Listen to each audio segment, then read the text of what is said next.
Hi viewers, welcome to our channel. ప్రస్తుతం మనతో పాటు ప్రముఖ పొలిటికల్ అనలిస్ట్ ఇమ్మంది రామారావు గారు ఉన్నారు. వారితో ఒకసారి మాట్లాడదాం. సార్ నమస్కారం. సార్ నమస్తే బాబు. సార్, తెలంగాణలో తెలుగుదేశం పార్టీని బలోపేతం చేయడానికి చంద్రబాబు నాయుడు గారు విశ్వ ప్రయత్నాలు అయితే చేయడం మనం చూస్తున్నాం. మొన్న కూడా వాళ్ళ ఆఫీస్కి రావడం, తొందరలో అధ్యక్షుడిని కూడా ప్రకటిస్తా అని చెప్పడం చూస్తున్నాం. ఈ లోకల్ ఎలక్షన్స్లో కూడా పార్టిసిపేట్ చేస్తారు అంటున్నారు. మరి 2028-29 ఎలక్షన్స్ నాటికి తెలుగుదేశం పార్టీ ఏ విధంగా ఉండబోతుంది? ఎలాగో ఎలక్షన్స్లో పార్టిసిపేట్ చేస్తారు కాబట్టి ఇప్పుడు అంటే తెలంగాణలో తెలుగుదేశం పార్టీ బలోపేతం అయితే మిగతా ఏ పార్టీ నష్టపోవచ్చు సార్? అంటే కాంగ్రెసా, బీజేపీ, లేకుంటే బీఆర్ఎస్ఆ, మిగతా పార్టీల పరిస్థితి ఏ విధంగా ఉంటుంది? తెలుగుదేశం మరి ఫ్యూచర్ ఏంటి సార్, ఏ విధంగా ఉంటుంది? తెలుగుదేశం పార్టీని బలోపేతం చేస్తాననే కాసాని జ్ఞానేశ్వర్ అనేటువంటి ఒక సూర్య పత్రిక తాలూకు చైర్మన్ని పెట్టారు. ఆయన డబ్బులు కూడా ఖర్చు పెట్టాడు. తీరా ఎన్నికలు వచ్చేసరికి తెలుగుదేశం పార్టీలో చంద్రబాబు సైలెంట్ అయిపోయాడు. అది తీరని నష్టం. కానీ ఎవరో రాంగ్ సజెషన్ తీసుకొని అక్కడ ఏదో ఆంధ్ర వరకు పరిమితం అయ్యి ఆంధ్రాలో మంచి పేరు తెచ్చుకుంటున్న సమయంలో పవన్ కళ్యాణ్ గారు ఇక్కడ తెలంగాణలో 8 సీట్లు కోరుకోవడం, 8 సీట్లు ఇవ్వడం, ఘోరంగా పరాజయం పొందడం, బరిలెక్కకు వచ్చిన ఓట్లు కూడా రాకపోవడంతో ఆల్మోస్ట్ ఆల్ ఆయన రాజకీయ చరిత్రకి ఎంత భంగం కలిగింది తెలిసినా ఆయన అదృష్టం కొద్దీ చంద్రబాబు నాయుడిని అంటే అరెస్ట్ చేయబట్టి ఈయన వెళ్ళి రోడ్డు మీద పడుకోబట్టి అక్కడి నుంచి ఆయన జాతకం మారిపోయింది. ఇంత 44 ఏళ్ళ చంద్రబాబు నాయుడిని మీరు డోంట్ వర్రీ, అక్కీ గారు కూడా డోంట్ వర్రీ, నేను చూసుకుంటా, మీతో నీ పొత్తులు కలుపుతాను అనేసరికి హీరో అయిపోయాడు. He became hero. అర్థమైందా? తర్వాత ఇకపోయినట్టయితే ఇక్కడ జగన్మోహన్ రెడ్డి ఏ తప్పు చేశారంటే వాళ్ళకంటే ముందు వెళ్ళి నిజంగా కూటమి సపోర్ట్గా తీసుకున్నట్టయితే జగన్మోహన్ రెడ్డి హీరో. కొంచెం బ్యాలెన్స్గా డబుల్ గేమ్స్ అంటే ప్లే చేస్తున్నాడు. తర్వాత ఆయనకి బాగా ఓవర్ కాన్ఫిడెన్స్ ఉంది. ఎలాగైనా అప్పుడు 151 వచ్చాయి, ఇప్పుడు కనీసం 100 వచ్చి మేజిక్ ఫిగర్ వచ్చినా నేను ముఖ్యమంత్రి అయిపోతాను కదనేటువంటి చిన్న మేకపోతు గాంభీర్యం ప్రదర్శించేసరికి పార్టీ దెబ్బతిన్నది. ఇక్కడ చంద్రబాబు నాయుడు కూడా పప్పులో కాలేశాడు. మనకి అక్కడ వాళ్ళతో మనకు సంబంధం లేదయ్యా, మన ఇద్దరమే నిలబడదామంటే నోరు మూసుకోరా బాబు, వెళ్దాం, వాళ్ళ కాళ్ళు పట్టుకుంటానులే అని ఆయన ముందు ససేమరా నాకు ఇష్టం లేదు ఆయనతో, ఆయన నమ్మకూడదు రాజకీయంగా అని చెప్పినప్పుడు కూడా వీళ్ళిద్దరి మధ్య సయోధ్య కూర్చి ఆయన మొత్తానికి విజయం సాధించాడు. Hero of the seminar is nothing but Pawan Kalyan. అలాంటిది ఇప్పుడు నీ బుర్ర మీద బోల్డంత బరువు ఉంది. ఆంధ్రప్రదేశ్లో రోడ్లు మార్పించు, ఆంధ్రప్రదేశ్కి పరిశ్రమలు తెప్పించు, అమరావతినేమో రాజధాని చేయించు, అమరావతి పరిసరాల్లో ఒక 5 పరిశ్రమలు తెస్తానని చెప్పావు కదా, చెయ్యు.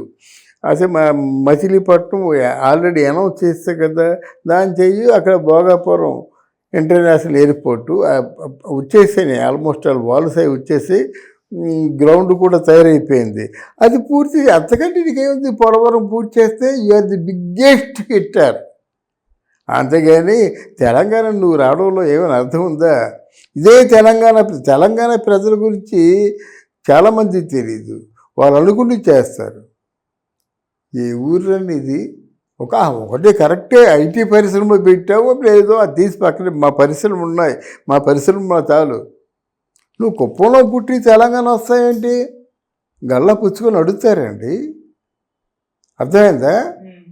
తెలంగాణ వాళ్ళు చిన్న సెంటిమెంట్ కాదు. నేను పత్రికలో పనిచేస్తుండగా పక్కనే ఆవిడ ఉన్నాడు, కుర్రాడు. నేను ఏదైనా మాట్లాడితే చుర్రలు లేచిపోయేవాడు మాట, తర్వాత కాళ్ళు పట్టుకుండేవాడు.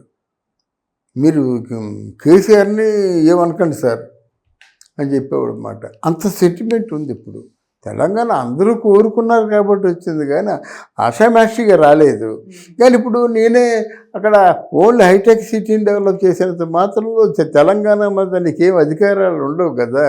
అలాగైతే కేటీఆర్ కూడా డెవలప్ చేశాడు, నీ మార్గాన్ని అనుసరించాడు. తెలంగాణ నాదంటే ఎలాగవుతుంది? కేటీఆర్ కొంచెం సంయమనం పాటిస్తే బాగుండేది, ఆయన కోపం తట్టుకోలేకపోయాడు, కొంచెం అనరాని మాటలు అన్నాడు, అందుకే ఈరోజు బాధపడుతున్నాడు. కేసీఆర్కి అహంకారం పెరిగింది, లేకపోతే కేసీఆర్ని కొట్టే మగాడు ఉన్నాడండి ఇక్కడ? కేసీఆర్తో రాజకీయాలు సలపగలిగే మగాడు ఉన్నాడు ఇక్కడ తెలంగాణలో? ఈవెన్ చంద్రబాబు కూడా అది తెలుసు, మనుషుల్ని ఎలాగ మొబైలైజ్ చేయాలి తెలుసు. కానీ కొన్ని కారణాల చేత వాళ్ళ చేత తప్పులు చేయించి ఇరికించారు. ఇంత 44 ఏళ్ళ చంద్రబాబు నాయుడిని మీరు డోంట్ వర్రీ, అక్కయ్య గారు కూడా డోంట్ వరీ, నేనున్నా, నేను చూసుకుంటా, మీతో నీ పొత్తులు కలుపుతాను అనేసరికి హీరో అయిపోయాడు, బికేమ్ హీరో. అర్థమైందా? తర్వాత ఇకపోయినట్టయితే ఇక్కడ జగన్మోహన్ రెడ్డి ఏ తప్పు చేశారంటే, వాళ్ళకంటే ముందు వెళ్ళి నిజంగా కూటమి సపోర్ట్గా తీసుకున్నట్టయితే జగన్మోహన్ రెడ్డి హీరో. కొంచెం బ్యాలెన్స్గా డబుల్ గేమ్స్ అంటే ప్లే చేస్తున్నాడు. తర్వాత ఆయనకి బాగా ఓవర్ కాన్ఫిడెన్స్ ఉంది, ఎలాగైనా అప్పుడు 151 వచ్చాయి, ఇప్పుడు కనీసం 100 వచ్చి మేజిక్ ఫిగర్ వచ్చినా నేను ముఖ్యమంత్రి అయిపోతాను కదనేటువంటి చిన్న మేకపోతు గాంభీర్యం ప్రదర్శించేసరికి పార్టీ దెబ్బతిన్నది. ఇక్కడ చంద్రబాబు నాయుడు కూడా పప్పులో కాలేశాడు.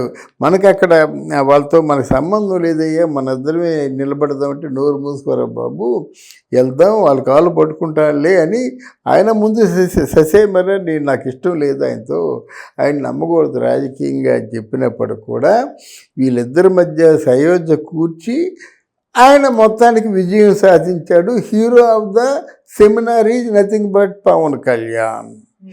అలాంటిది ఇప్పుడు నీ బుర్ర మీద బోల్డంత బరువు ఉంది.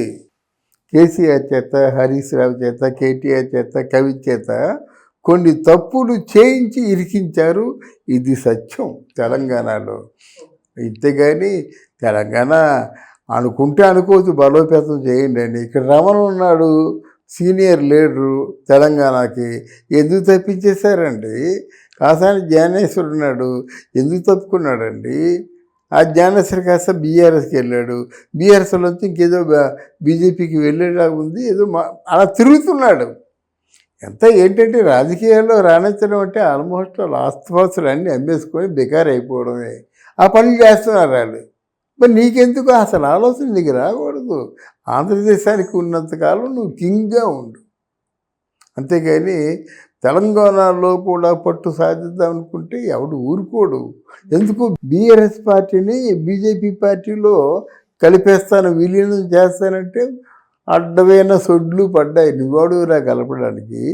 తెలంగాణ నీ జాగీరా అని చెప్పి విజయశాంతి గారే అడిగారు. దానికోసం పోరాటం సాగించారు, త్యాగాలు చేశారు, డబ్బులు ఖర్చు పెట్టారు, సమయాన్ని వృధా చేశారు. ఇన్ని త్యాగాలు చేసిన వాళ్ళు ముందు నువ్వు పార్టీనేమో విలీనం చేసేస్తావా అని అడిగేవాళ్ళు లక్షల మంది, కోట్ల మంది తెలంగాణలో ఉన్నారు. ఇటువంటి ఒక విపత్కర పరిస్థితుల్లో చంద్రబాబు నాయుడు రావడం ఎవరు హర్షించరు, వచ్చినా అభాసుపాలు అవుతాడు. To the best of my knowledge. Okay sir, thank you so much. Thank you.